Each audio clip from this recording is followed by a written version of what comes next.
살인하지 말라는 이제 6계명은 이웃의 생존권을 지키라는 계명이라고 말씀을 드렸습니다.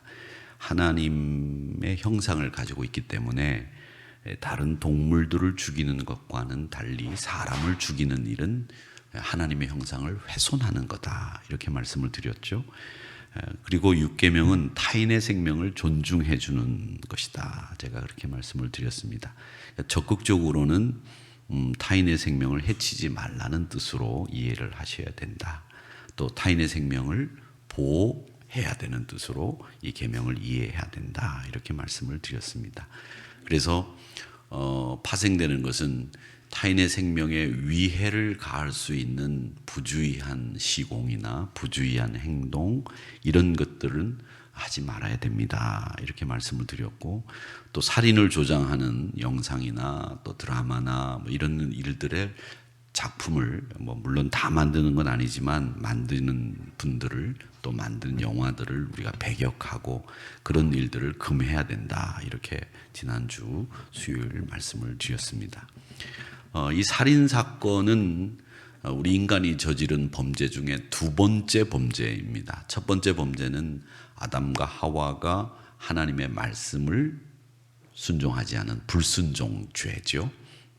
선악과를 따먹지 말라고 한 것을 따먹은 것이 첫 번째 인간의 죄, 범죄입니다. 그리고 두 번째 범죄가 뭐냐면 바로 형이 동생을 돌로 쳐 죽인 살인 사건이 인간이 저지른 두 번째 범죄 사건입니다. 그러니까 우리 인간이 이 살인이라고 하는 것은 아주 오래전부터 인간이 가지고 있던 내재된 폭력성, 이것을 보여주는 부분이기도 하고, 인간이 저지른 죄 중에 이 살인죄가 두 번째 해당된다고 하는 것은 그만큼 자주 빈번하게 일어나는 일이다, 이렇게 말씀을 드릴 수 있겠습니다. 제가 지지난주에 설교를 하면서 한번 말씀을 드렸는데, 한 해에 일어나는 강력범죄 사건, 그 정도가 어느 정도인가 하면 35,000건 정도 된다, 이렇게 말씀을 드렸습니다. 35,000건이면 하루에 한 100건 이상 정도의 강력범죄가 우리나라의 전국적인 상황에서 벌어지고 있다, 이렇게 볼 수 있겠는데, 이 두 번째 범죄인 이 가인이 동생 아벨을 죽인 살인 사건, 이 살인 사건이 일어나고 난 뒤에 하나님이 가인, 살인자인 가인을 부르죠. 불러서 책망을 하시면서 응분의 책임을 져야 된다. 네가 동생을 죽였으니까 책임져야지. 그러면서 징벌을 내리시죠. 그 징벌이 한마디로 정리를 하면 땅을 유리하는, 즉 방황하는, 한 곳에 정착하지 못하는 이 징벌을 하나님께서 이 가인에게 내리시게 됩니다. 그래서 이 징벌을 받게 되고, 또 하나 징벌이 뭐냐면 네가 아무리 땅에다가 노력을, 땀을 흘려도 땅이 열매를 맺지 못하게 될 것이다. 동생의 피를 땅이 받았기 때문에 동생을 죽인 너는 더 이상 땅에 노력을 해도 땅이 열매를 주지 않는다, 이렇게 징벌을 내리시는 장면이 나옵니다. 이게 창세기 4장에 나오는 이야기인데, 그 이야기를 하고 있는 중에 이 가인이 하나님 앞에 호소합니다. 뭐라고 호소하느냐면, 가인이 여호와께 이를 아뢰되 내 죄벌이 너무 무겁습니다. 내가 지은 죄가 너무 큽니다. 이제서야 이제 깨달은 거죠. 그렇게 깨닫고 난 뒤에 내 죄가 너무 크기 때문에 하나님, 나를 지면에서 쫓아내시온즉 나를 이제 이 땅에서 살지 못하게 유리하는 죄를 주셨는데, 벌을 주셨는데 이제 내가 주의 낯을 보지 못하게 될 것 같습니다. 그런데 문제는 내가 땅에서 피하며 유리하는, 방황하는 자가 되는데, 그렇게 방황할 때 나를 만나는 사람들이 동생을 죽인 사람이라고 해서 나를 죽일 수 있지 않겠습니까? 하나님, 어떻게 하면 좋겠습니까? 이렇게 하나님 앞에 하소연을 하는 장면이 4장 13절 14절에 나옵니다. 이건 사람들이 누군가가 보복을 할 것이다 라고 하는 것을 겁내고 두려워하는 마음에서 한 거죠. 이 사람들은 이렇게 보복하는 일을 의를 실현하는 일인 것처럼 생각하고 자주들 합니다. 얼마 전에 오미크론 바이러스가 우리나라에 처음 유입된 한 교회 목사가 있었죠. 어느 교회냐면 인천에 있는 숭이감리교회 청년회 담당 부목사입니다. 이 양반이 나이지리아에 갔다 오다가 오미크론에 접촉이 돼가지고 오미크론 확진을 받고 전염시킨 주범이 됐죠. 그 다음 주일날 이 숭이감리교회 주일 예배를 드리는데 그 동네 사람들이 와서 교회 유리창을 깨고 돌을 던지고 했다는 이야기가 여러분 혹시 들으셨는지 모르겠습니다. 목사들은 그런 얘기를 쭉 듣습니다. 그러니까 이 오미크론이라고 하는 이 전염병을 그렇지 않아도 힘든데 교회가 그런 일을 앞장서서 옮길 수 있느냐, 그런 생각에서 아마 보복하는 마음을 가지고 교회를 향해서 돌을 던진 것 같습니다. 이런 게 바로 인간이 가지고 있는 보복 심리이죠. 그러니까 가인도 이런 보복을 당할까 두려워하는 마음으로 하나님 앞에 하소연을 하는 겁니다. 그랬더니 15절에 보면 하나님이 이 가인이 보복당할 것에 대한 두려움을 호소하니까 뭐라고 말씀하시냐면 그렇지 아니하다. 보복해서는 안 된다. 가인을 죽이는 자는 그 벌을 7배나 더 받게 될 것이다. 이렇게 말씀하시면서 가인에게 표를 주십니다. 표를 주시면서 그를 만나는 사람들마다 가인에게 보복하지 말도록, 만약에 네가 살인자라고 보복을 하면 7배나 더한 벌을 받게 될 거다. 이렇게 이야기를 하시면서 하나님이 직접 보복을 막으시는 거죠. 그러니까 이 보복을 하나님이 여기서 막으셨다라고 하는 말을 여러분 유의해서 보셔야 됩니다. 이 말은 뭐냐면 우리 인간은 누구에게도 어떤 사람에게도 이 보복할 수 있는 권한은 없다는 거예요. 보복은 오직 하나님 한 분만 그 보복의 행위 주체자, 행위를 할 수 있는 분이다. 인간은 보복해서는 안 된다라고 하는 것을 여기서 분명하게 말씀을 하고 있습니다. 이 말씀은 세간에 또 그리고 이 윤리적으로 굉장히 많이 논란이 되는 말씀 중에 하나가 바로 이 4장에 나오는 이 14절, 13절, 14절, 15절의 말씀입니다. 왜 이 말씀이 논란이 되고 있는가 하면 이 말씀은 사형제도를 반대하는 분들의 근거가 되는 말씀입니다. 인간은 어떤 정부, 어떤 법이라고 할지라도 사람을 죽였다고 해서 보복 차원에서 이 사람을 죽이는 일은 하나님만 하실 수 있는 일이기 때문에 사형제도는 폐지되어야 된다라고 하는 주장의 근거가 되는 말씀입니다. 그래서 이 살인자인 가인을 죽인 사람은 그 벌을 7배나 받겠다라고 하는 이 말씀에 근거해서 사람을 죽였다고 해서 사람이 법을 세워놨다고 해서 그게 사람이 세운 법인데 그 사람의 법에 의해서 그 사람을 죽이는 일은 안 된다라고 하는 것이죠. 그런데 여러분 아십니까? 이 기독교에서는 이 보수 기독교 단체, 특히 미국에서는 이 보수 기독교인들이 가장 많이 사형제도를 옹호하고 있습니다. 찬성하고 있다는 말이죠. 그래서 이 찬성하는 이 보수 기독교인들이 많다. 또 우리 한국에도 마찬가지입니다. 보수 기독교인들 가운데에서는 찬성하시는, 즉 사형제도에 찬성하시는 분들이 많습니다.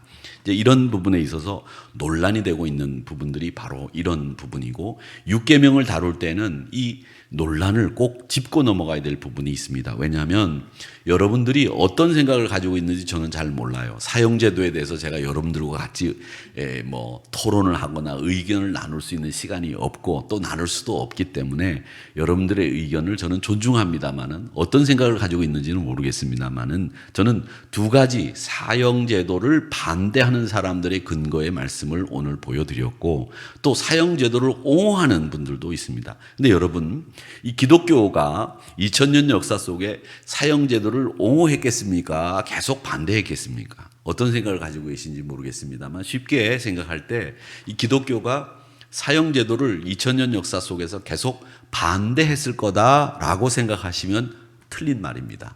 기독교는 2000년 역사 속에 계속 이 교리를 만든 중요한 교부들과 감독들이 계속 이 사형제도를 옹호하고 찬성했다고 하는 점입니다. 이게 이 기독교가 가지고 있는 사랑에 배치되는 마음 아니겠는가 이렇게 생각하실 수 있는데 이 말씀에 근거가 또 있어요. 뭐냐 하면 창세기 9장 5절과 6절의 말씀에 보면 노아 홍수 이후에 하나님이 노아와 그의 아들들을 불러드립니다. 그래서 이제 말씀을 해요. 뭐라고 말씀하냐면 내가 반드시 너의 피, 곧 생명의 피를 찾겠다. 생명의 피를 찾겠다. 이 말씀은 반드시 너희들이 잘못한 것에 대해서는 책임을 묻겠다. 이 말씀이에요. 짐승이면 짐승에게서, 사람이면 사람의 형제면 그에게서 그의 생명을 찾겠다. 그러니까 사람을 죽인 자들은 그 사람의 생명을 내가 가져야 되겠다. 죽여라 이 말이죠. 그리고 다른 사람의 피를 흘리면 그 사람도 피를 흘릴 것이다. 또 이는 하나님이 자기 형상대로 사람을 지으셨기 때문이다. 이 말씀을 하셨는데 이 말씀은 사실 여러분 우리가 역사를 배우면서 하무라비 법전이라고 하는 것이 세계 최초의 법전이라고 하는 걸 저희들이 배웠고 그 하무라비 법전의 그 법전의 취지가 뭐냐면 같은 형량, 그러니까 내가 만약에 팔을 다쳤다 하면 팔을 다치게 한 사람에게도 팔을 다치게 해라 라고 하는 동형동벌이라고 하는 그 취지가 하무라비 법전의 취지입니다. 그 법전의 취지와 같다 그렇게 얘기를 하는데 이 말씀을 근거로 해서 사람을 죽인 사람들은 꼭 죽여야 된다. 이게 하나님의 뜻이다 이렇게 생각을 하고 이 말씀에 근거해서 여러분 아시는 암브로시우스 감독, 암브로시우스 감독 여러분 잘 아시죠? 어떤 사람입니까? 어떻게 아십니까? 잘 아신다고 그러니까 여러분들이 잘 아신다고 고개를 끄덕거린 분들이 계신데 만난 적이 계십니까? 만난 적은 없죠. 저도 만난 적은 없습니다만은 암브로시우스 감독은 유명한 말을 하셨죠. 기도하는 어머니를 둔 자녀는 망하는 법이 없다 라고 한 말을 한 사람이 암브로시우스 감독이고 어거스틴의 스승입니다. 이 어거스틴은 기독교의 교리를 세우는 데 있어서 가장 많은 공헌을 한 사람이 어거스틴, 아우구스투스라고도 그렇게 얘기를 하는데 어거스틴입니다. 그 어거스틴의 스승, 멘토입니다. 이 암브로시우스도 그랬고 그 다음 어거스틴도 그랬고 또 기독교의 현대 교리를 세운 토마스 아퀴나스라고 하는 사람도 있습니다. 그 사람도 그렇고 또 종교개혁자인 마틴 루터도 그렇고 사형제도를 이 말씀에 근거해서 옹호하셨다라는 겁니다.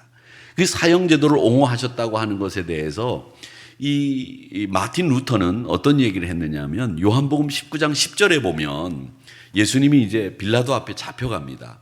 잡혀가서 이제 빌라도가 판결을 하는데 판결을 하기 전에 빌라도가 어제 저녁에 아내가 꿈을 꾸면서 그 사람을 죽이지 말라 갈릴리 사람 죽이면 안 된다 사형 언도하지 마라 이 말을 들은 게 마음이 꺼림직한 거예요. 그래서 빌라도가 나는 이 일과 상관이 없다. 나는 사형 판결을 내가 니네들이 원해서 내리는 거지 나는 이 사람 사형에 해당되는 죄를 지었다고 안 본다. 이렇게 하고 손을 씻어버려요.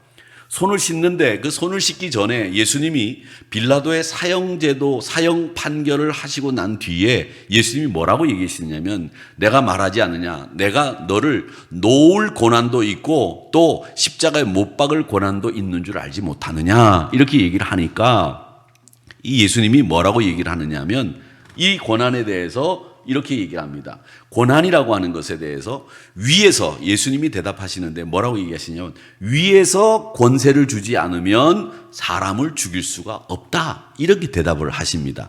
그래서 이 말씀이라고 하는 이 말씀은 뭐냐면 못 박을 권한 이건 하나님이 주신 권한이다라고 하는 것을 예수님이 분명하게 말씀을 하세요. 그래서 이 말씀을 근거로 해서 사람을 사형시키는 것에 대해서도 예수님이 긍정하셨다라고 하는 이야기로 이 말씀을 받습니다. 이렇게 얘기를 하는데 또 하나 마틴 루터도 로마서 13장 4절에 보면 이런 말씀이 있습니다. 하나님의 사역자가 되어 내게 선을 베푸는 자니라. 누가? 그가 누굽니까? 예수님이시죠. 그러나 네가 악을 행하거든 두려워해라. 악 행하면 너 겁내야 된다. 악을 행하고도 두려워하지 않으면 안 된다. 그가 괜히 심판자고 괜히 판단자가 되는 게 아니다. 괜히 칼을 가지고 있는 게 아니야. 하나님의 사역자로 하늘 보좌 오른편에서 이 땅을 다스리는 분이기 때문에 악을 행하는 자에게는 진노하심으로 보응한다. 그러니까 생명을 취한 자 생명을 취하게 될 것이고 해를 가한 자 해를 가하게 될 거다. 이 말씀을 바울 사도가 로마 교인들에게 하는 겁니다. 예수님이 괜히 칼을 가지고 계신 게 아니야. 그 칼을 가지고 계신 것은 진노하심으로 보응하시기 위해서 칼을 가지고 계신 거야. 이 말씀을 하신 거죠. 그래서 이 하나님의 보응을 징계 차원에서 우리가 할 수 있다라고 하는 것을 이야기하시면서 사형제도는 옳다라고 얘기를 하는 겁니다. 이 사형제도에 대해서 제일 논란이 많은 게 바로 이 기독교계입니다. 우리나라에서는 지금 사형 언도는 내리고 판결을 내리지만 지금 사형을 집행하지는 않습니다. 사형수가 많습니다. 청주 교도소를 제가 청주에 있을 때 다녔다고 말씀을 드렸고 부산에 있을 때도 교도소를 다녔는데 서울은 교도소 다니는 목사님들이 많아서 제가 서울 와서는 교도소를 한 번도 못 가봤습니다만은 부산이나 청주에 있을 때 사역을 할 때는 항상 교도소를 한 2달에 한 번 정도 갔었습니다. 서울 와서도 박상구 목사님 때문에 저희들이 교도소 가서 예배를 재작년에 드리기는 했었습니다만은 이제 그거는 저희들이 공식적으로 드리는 예배지만 제 개인적으로 가서 교도소 예배를 쭉 이렇게 정기적으로 드렸던 적은 청주하고 부산인데 이 교도소에 가보면 앞에 쭉 앉아있는 분들이 사형수입니다. 쭉 앞에 주로 앉아있어요. 근데 사형수들 중에서 제가 여자 교도소에 가서 설교를 해보면 여자 사형수들이 제일 선하고 착하다고 말씀을 드렸죠. 뒤에 있는 분들은 잡범들입니다. 사기, 공갈 이런 걸로 들어왔기 때문에 여자분들이 좀 흉악하고 좀 삶이 좀 다 이렇게 어려워 보이는 그런 얼굴들인데 앞에 앉아있는 분들은 죄송합니다. 앞에 우리 에덴 성가대원들이 앉아 계신데 앞에 앉아 있는 그 사형수들은 여자들 사형수는 대개가 우발적으로 살인을 하는 사람들이 많습니다. 남자처럼 치밀하게 계획을 세우고 죽이는 게 아니라 여자분들이 견디다 못해서 우발적으로 눈에 보이는 대로 칼을 가지고 혹은 흉기를 가지고 남편을 그리고 여자분들 이 사형수들은 거의가 다 지인들을 죽이지 모르는 사람들을 죽인 경우는 없습니다. 그래서 사실은 여러분 조심해야 될 게 여자분들은 가까운 사람도 죽인다는 거죠. 남자들은 그러지 않는데 이 가까운 사람들이 죽이는 사람들은 다 여자들이다라고 하는 거죠. 그렇게 우발적으로 사형수들이 생긴 거죠. 그래서 평상시에는 굉장히 억눌려 살던 분들이기 때문에 이렇게 얼굴들이 굉장히 선합니다. 근데 이분들을 사형시켜야 되느냐? 그런 우발적이고 그리고 억눌려 살던 삶 때문에 사형시켜야 되느냐? 이런 논란을 촉발시킨 사람이 있습니다. 제6계명 살인하지 말라라고 하는 부분에 있어서 우리 인간이 만든 법에 의해서 사람을 사형시키는 것, 그것도 살인하지 말라는 하나님의 법의 계명에 저촉된다. 아니다. 그건 하나님의 말씀이 분명히 우리에게 얘기하고 있다. 사형시킨 자는 그에게서 피를 찾아야 된다고 로마서도 말씀하셨고 요한복음에서도 예수님이 인정하셨고 창세기 9장에서도 인정하는 말씀이다. 이게 사형제도를 옹호하는 사람들의 얘기입니다. 그런데 여러분 아십니까? 이 유럽은 사형제도가 없어진 지가 오래됐습니다. 왜냐하면 이 유럽은 인간의 인권, 자유 이걸 굉장히 중요하게 생각을 합니다. 그래서 유럽의 정치 지도자들은 이런 인권과 자유에 위배되는 사람들은 유럽의 정치 지도자가 될 수 없습니다. 왜? 유럽이라고 하는 나라가 한두 개가 있는 건 아닙니다만은 유럽의 전체 분위기는 어떤 분위기냐? 사람의 자유와 인권을 가장 존중하게 생각하는 정치 제도를 펴야지 그게 위배되면 어떤 누구도 지도자가 될 수 없는 게 유럽의 분위기입니다. 그런데 미국은 다릅니다. 미국은 기독교적인 토양에서 자란 나라이기 때문에 사형제도를 옹호하는 사람들이 많은데 유럽의 정치 지도자들이 제일 싫어했던 미국의 정치 지도자가 있습니다. 그 사람이 누구냐면 조지 부시 대통령입니다. 이 사람이 텍사스 주지사로 있으면서 공화당 대통령 후보, 지금 이재명 씨나 윤석열 씨처럼 공화당 후보였을 때 텍사스 주지사였습니다. 근데 이 사람이 텍사스 주지사로 있을 때에 그 사람이 그 텍사스에서 사형을 시킨 사람만 148명을 사형 집행을 했습니다. 많이 시켰죠? 148명을 사형장에 이슬로 보내버렸습니다. 텍사스 주 법에 의하면 주지사가 마지막으로 사인을 해야 사형이 승인이 됩니다. 우리나라인 경우에는 법무부 장관의 사인이 나야 사형이 집행이 됩니다. 이게 우리나라는 다르지만 텍사스나 이 미국은 합중국이기 때문에 주지사가 사인을 하면 거기서 사형 집행이 되게 되는데 텍사스 주지사로 있을 때 148명을 사형시켰습니다. 그러니까 제일 많이 사형을 시킨 사람이 바로 이 조지 부시 대통령인데 가장 유명했던 건 지금부터 22년 전 일입니다. 여러분 보셨는지 모르겠습니다. CNN에서 사형 현장을 생중계했습니다. 그때 텍사스 주지사가 누구였냐면 부시였어요. 어떤 사람이었느냐면 베티루 비츠라고 하는 62세 여성이었습니다.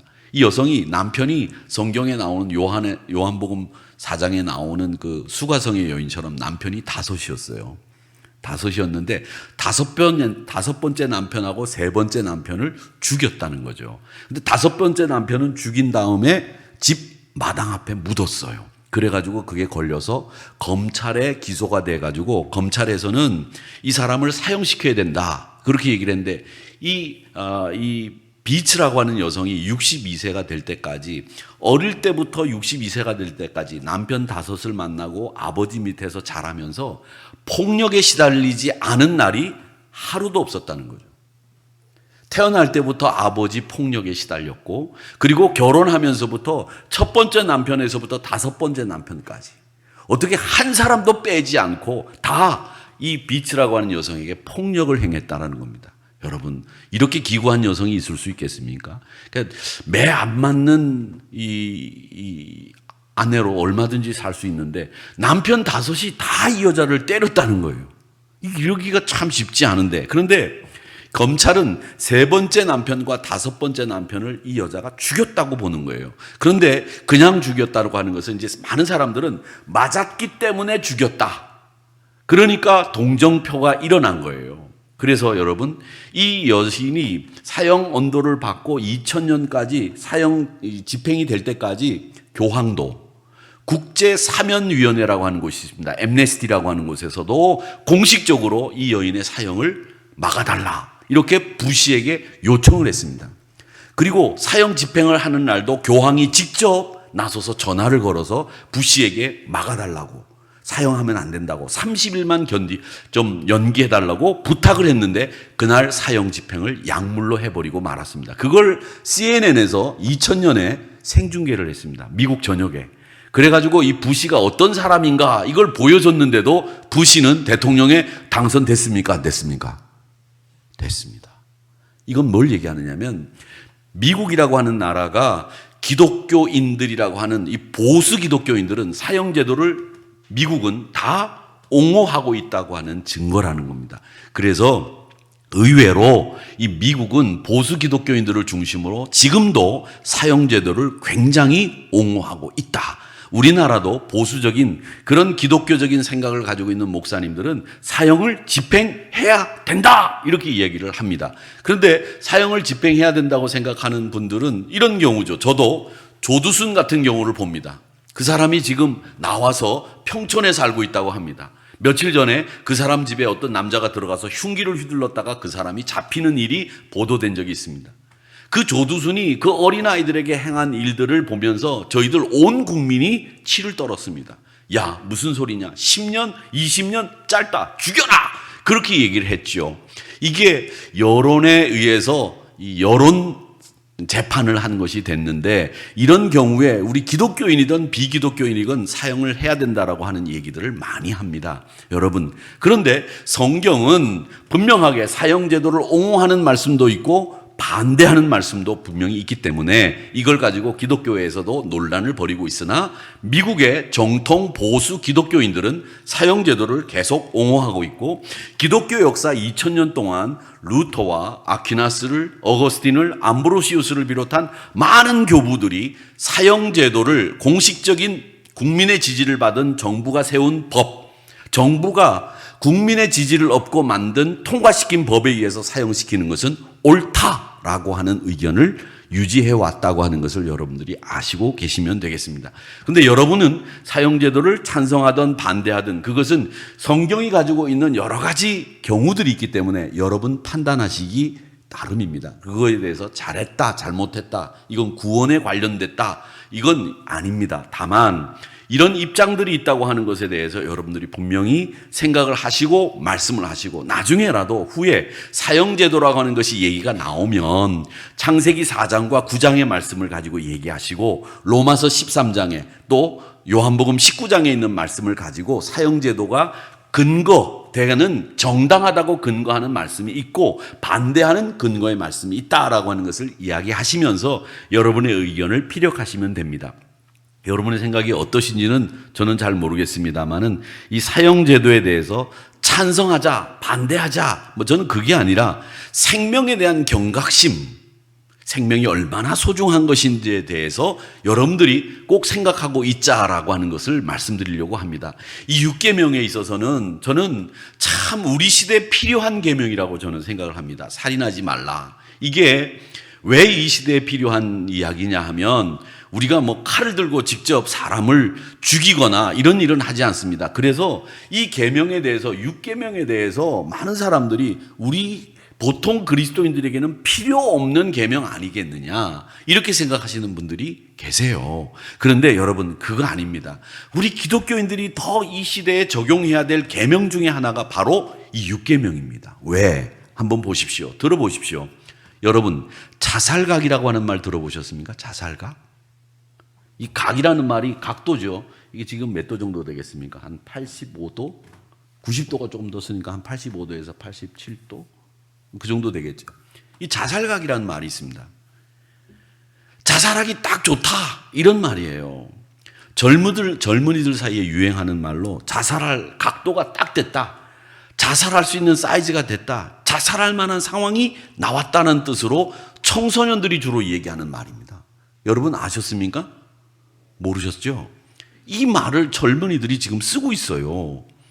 이런 이미지를 자신의 SNS나 카톡 프로필에 올려놓고 자살을 검토하고 있는 젊은들이 있다는 겁니다. 여러분들이 혹시 SNS나 이렇게 보시다가 이런 표시가 나오면 자살각이라는 말이 없이 이런 표시가 나오면 이건 자살을 방조하거나 자살하려고 하는 사람의 이미지라고 하는 것을 알고 계셔야 됩니다. 그 다음에 또 젊은이들이 하는 말 중에 재기해라는 말이 있습니다. 재기해라는 말은 다시 리바이벌 해라, 일어나라, 다시 재기해서 성공해라 이런 말로 여러분 이해하실 수 있는데 2013년에 남성 인권 운동가 중에 성재기라는 사람이 있었습니다. 이 사람이 자살을 했어요. 이 사람이 자살을 했는데 이 사람이 자살한 이유는 뭐냐면 여성 인권 운동가가 있는데 남성 인권 운동가예요. 그러니까 여성들이 차별당한다고 하는 것 때문에 남성들이 역차별당한 것에 분노를 느껴서 이 성재기라는 친구가 자살을 했어요. 그래서 여성 페미니스트들이, 여성 운동가들이 남자들이 신통치 않고 여성들을 막 공격하면 걔네들을 향해서 뭐라고 얘기했느냐? 성재기 씨의, 고 성재기 씨의 이름을 빌어가지고 야, 재기해. 죽어. 자살해. 재기처럼 죽어. 이런 말이 재기해라는 말입니다. 이런 말들이 우리가 널리 쓰이는 말들은 아니지만 이 사람들이 이런 말을 쓰고 있다는 거죠. 그러니까 재기해라는 말은 죽어버려. 나가서 죽어. 되죠. 이 말이에요. 근데 우리들도 그런 말 썼잖아요. 평상시에.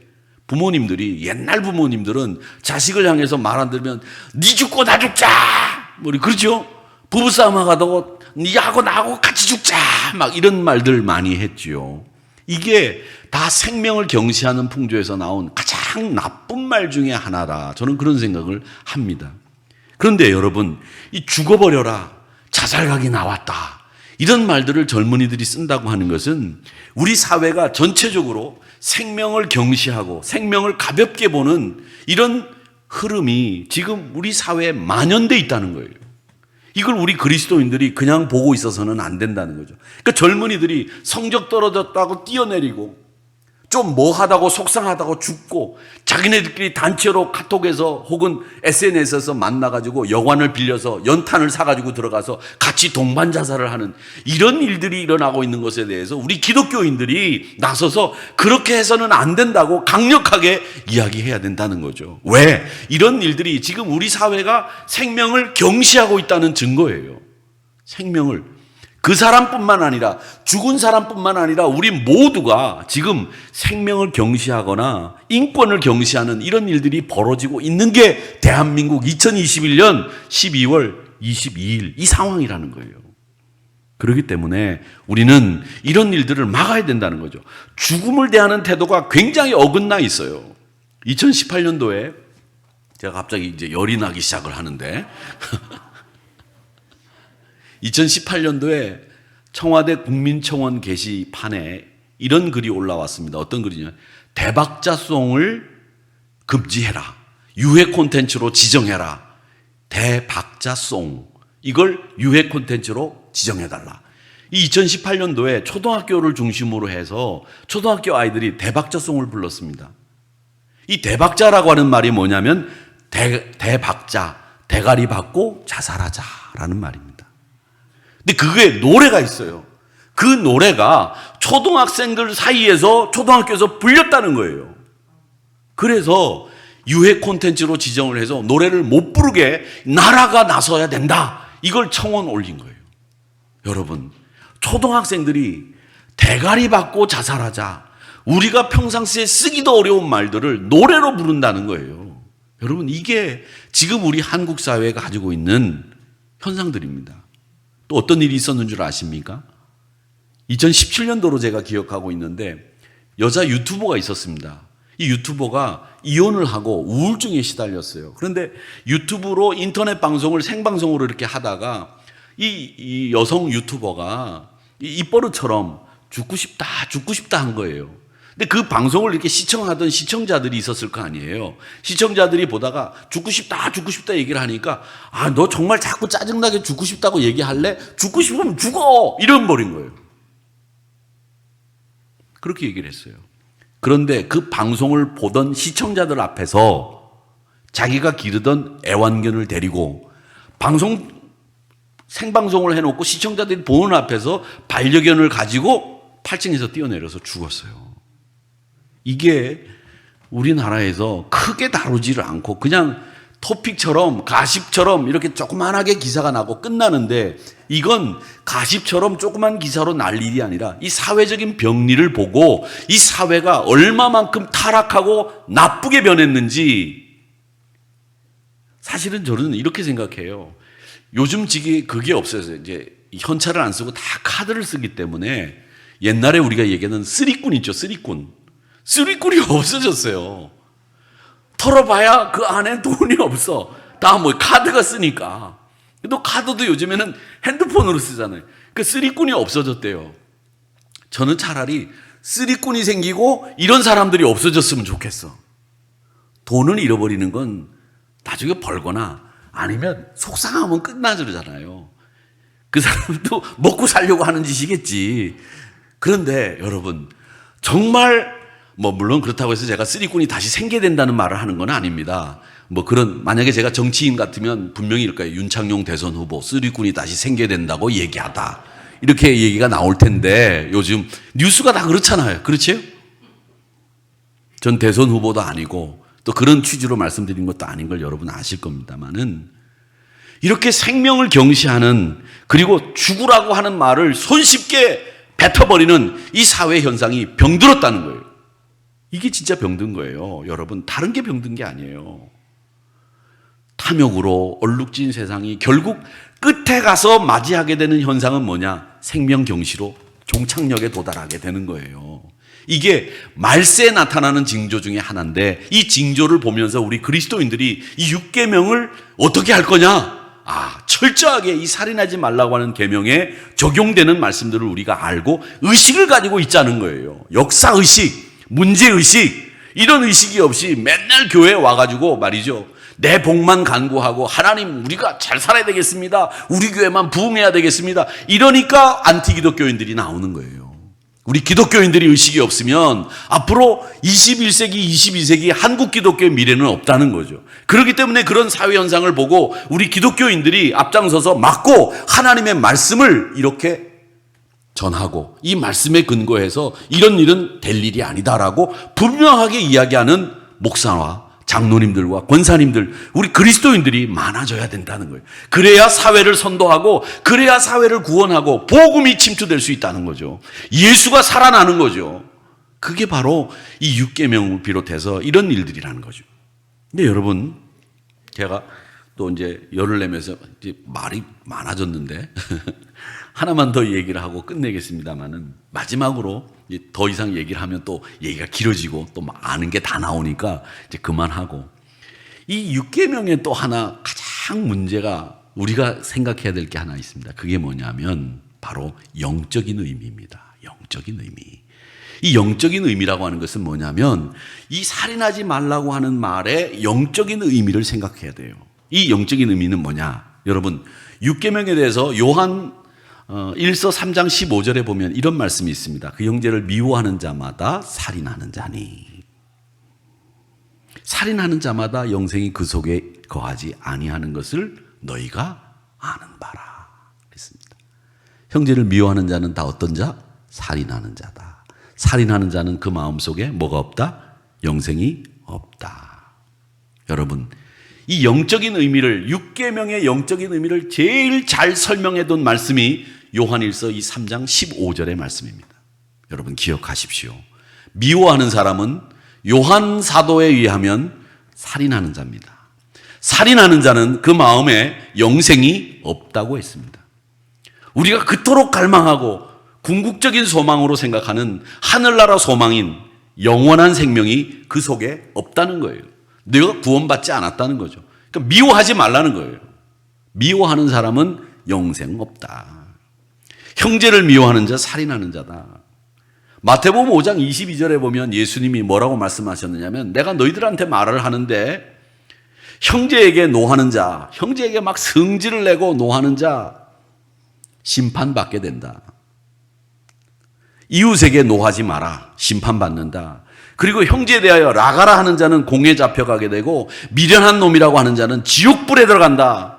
그렇게 얘기하면서 미워하지 말라고 분명하게 마태복음 5장 22절에서 말씀하고 있습니다. 라가라는 말은 이게 아람어입니다. 라가. 성경에 아람어가 몇 군데 쓰였어요. 아람어 중에, 예수님이 쓰신 아람어 중에 제일 유명한 말씀이 뭡니까? 엘리 라마 사박다니. 기억나시죠? 여러분은 언어에 아주 유창하시니까 몇 개 국어를 하는 거예요. 다른 사람들 쓰지 못한 아람어도 하잖아요. 엘리 라마 사박다니. 무슨 말이냐? 아람어야. 그냥 알고 있어. 아람어도 써? 그냥 인사 정도만 하지. 뭐 이렇게만 하면 약간 거짓말이 되는데, 엘리 라마 사박다니가 아람어예요. 그 다음에 이 라가도 아람어입니다. 무슨 말이냐? 라가가 무슨 말이에요? 좋은 말이겠어요? 나쁜 말이겠어요? 짐작컨대 좋은 말? 짐작해 보세요. 머리가 그렇게 나쁘지 않으면서 왜 그러세요? 라가라, 형제를 대하여 라가라 하는 자는 공에 잡혀가게 되고, 나쁜 말이겠죠. 공에 잡혀가고 미련한 놈이라고 하는 자는 지옥불에 들어간다는 게, 이게 무슨 말이냐면 라가는 아람어로 바보란 뜻입니다. 아이고 이 천치 바보야, 바보야. 여러분 자주 쓰는 말이죠.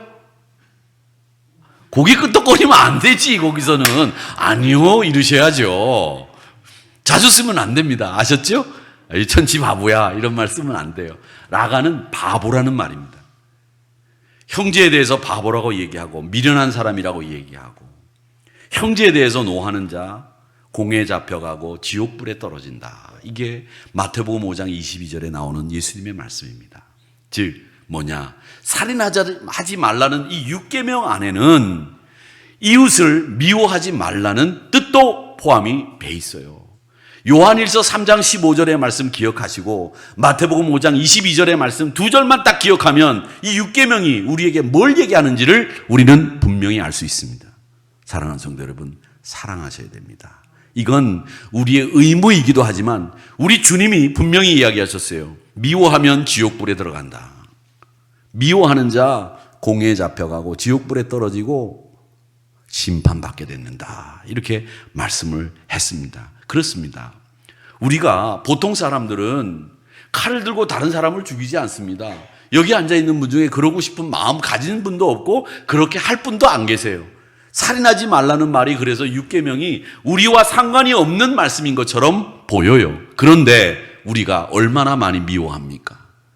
부부 사이에도 미워하잖아요. 그러니까 두 분이 노인네 부부가 나와가지고 얘기할 때 남편을 뭐라고 하니까 답이 남편인데 철천지 원수라고 대답하지 않습니까? 얼마나 미워했다는 거예요. 얼마나. 여러분 미워하지 마세요. 미워하지 마세요. 살인하는 겁니다. 잠언 12장 18절에 보면 이런 말씀이 있습니다. 칼로 찌름같이 함부로 말하는 자가 있거니와 지혜로운 자는 그 혀가 양약과 같다. 그렇게 말씀을 하셨습니다. 지혜로운 사람의 혀는 양약처럼 사람에게 도움이 되는 약이 된다는 거예요. 지혜로운 사람의 말은. 그런데 어리석은 사람의 말은 형제를 칼로 찌르는 것처럼 말한다는 거죠. 여러분 제가 늘 말씀드리지 않습니까? 잔소리가 어떤 말이라고요? 잔소리? 잔소리는 맞는 말이에요. 틀린 말이 아니에요. 잔소리 맞는 말이에요. 야, 너 공부해 임마. 공부해. 아빠가 말이야 내가 어제 틀린 말 한 거 봤어? 공부해 임마. 공부하면 말이야 자다가도 떡이 생겨 임마. 틀린 말 아니에요. 공부하라는 말이 틀린 말입니까? 맞는 말이죠. 그런데 왜 그 말이 잔소리가 되느냐? 상대편을 이해하지 않고 말하기 때문에 잔소리가 되는 거예요. 그게 사랑의 마음에서도 나오지만 자기가 원하는 대로 되지 않아서 자기 화풀이를 하는 말이 되기 때문에 잔소리가 되는 거예요. 그렇기 때문에 여러분 맞는 말이라고 나는 맞는 말만 하는 사람이야. 이런 사람 별로 상종하지 마세요. 맞는 말 하는 사람 별로 좋은 사람 없습니다. 상대편을 이해하고 하는 말을 하는 사람을 상종하세요. 맞는 말이라도 상대편의 상황이나 근황이나 그 사람의 환경을 보고 말하는 사람이 좋은 사람이에요. 맞는 말이라고 함부로 하는 게 아니죠. 그러니까 맞는 말이라고 함부로 했다가는 칼을 찌르는 말이 될 수 있다는 거예요. 이게 잠언 12장 18절의 말씀이라는 말입니다. 그렇기 때문에 이 말도 살인하지 말라고 하는 말씀과 우리가 동일하게 본다면 우리는 형제를 세워주고 격려하고 지혜로운 사람이 그 혀가 양약인 것처럼 그렇게 말해야 된다는 거예요. 사랑하는 성도 여러분, 그래서 아무 말이나 해놓고 평생 주워 담지 못하는 이런 황망한 경우를 당하지 않기를 바랍니다. 그래서 오늘 14절에서 뭐라고 얘기합니까? 이 모든 것 위에 사랑을 더해라. 이게 온전하게 우리를 매는 띠니라 그랬습니다. 온전하게 저 사람과 나를 묶어놓는, 연합하게 만드는 띠다, 이런 말이에요. 사랑이 있어야 그 사람과 내가 온전해질 수 있다는 거죠. 그리고 13절에서 얘기하죠. 불만이 있거든 서로 용납하고 용서하되 주께서 너희를 용서하신 것 같이 너희도 그리하고. 주께서 너희를 용서해 주셨잖니. 그러니까 너희도 서로 용서하고 용납해라. 미워하지 마라. 이게 바로 6계명을 실천할 수 있는 방법을 말씀하신 내용입니다. 여러분 6계명을 실천하시기 위해서 이 오늘 골로새서의 말씀을 꼭 기억하십시오. 골로새서의 말씀 3장의 말씀은 우리가 6계명을 실천하기 위해서 필요한 영적인 살인을 하지 않을 수 있는 방법이구나. 이걸 여러분들이 기억하시고 미움, 불만, 비판 이런 거 버리고 용납, 용서하고 사랑의 삶을 실천하는 것이 바로 살인하지 말라고 하는 6계명을 실천하는 삶, 생명을 존중하는 우리 그리스도인들의 삶, 생명의 경시를 배격하고 우리가 정말 소중하게 생각하는 이 생명은 우리 그리스도인들이 지켜내야 된다라고 하는 생각으로 서로 사랑하는 삶을 살아가는 여러분들이 되시기를 주님의 이름으로 축원합니다. 그래서 저는 잠언 24장 11절 12절을 결론으로 같이 읽으려고 합니다. 같이 한번 읽어보도록 하고 우리 같이 읽고 기도하고 마치겠습니다. 같이 읽겠습니다. 시작. 너는 사망으로 끌려가는 자를 건져주며 살육을 당하게 된 자를 구원하지 아니하려고 하지 말라. 네가 말하기를 나는 그것을 알지 못할지라도 마음을 저울질하시는 이가 어찌 통찰하지 못하시겠으며 내 영혼을 지키시는 이가 어찌 알지 못하시겠느냐. 그가 각 사람의 행위대로 보응하시리라. 어려운 사람들을 도와주고 구원하라는 말씀입니다. 이 잠언 24장 11절 12절의 말씀이 6계명의 결론입니다. 이 말씀 기억하시고 오늘 골로새서 3장의 말씀은 6계명을 실천할 수 있는 방법이다 기억하시고 또 사형제도에 대해서는 옹호하는 말씀도 있고 반대하는 말씀도 있다라고 하는 것 기억하시고 우리 6계명을 여러분 삶 속에서 가장 잘 실천하시는 한우리 성도님들이 되시기를 주님의 이름으로 축복합니다.